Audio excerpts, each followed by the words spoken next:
I'm going to run you through the installation process for the Philmac CTS fitting, designed for use with CTS tubing, but can also be used with PEX pipe.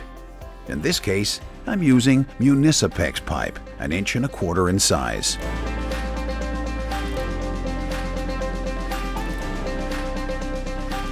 For the installation process, all you need is a wrench to tighten the nut, and cutters or a saw to cut the pipe.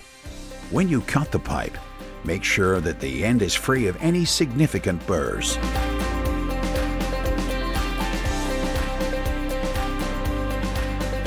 When you start the installation process, first ensure that you have backed the nut off and there's about 1 thread showing.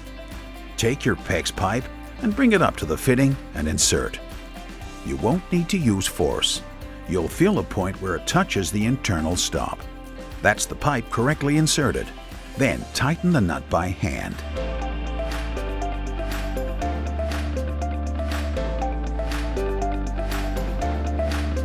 It's important that you do the final tighten with a wrench, and it only requires a small nip-up.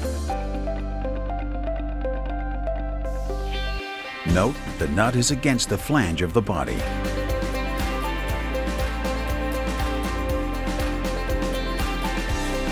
To disassemble the fitting, loosen the nut slightly using the wrench, then by hand until 1 thread is showing.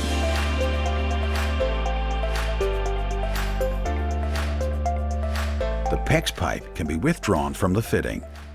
That is the installation and disassembly for the CTS fitting using PEX pipe.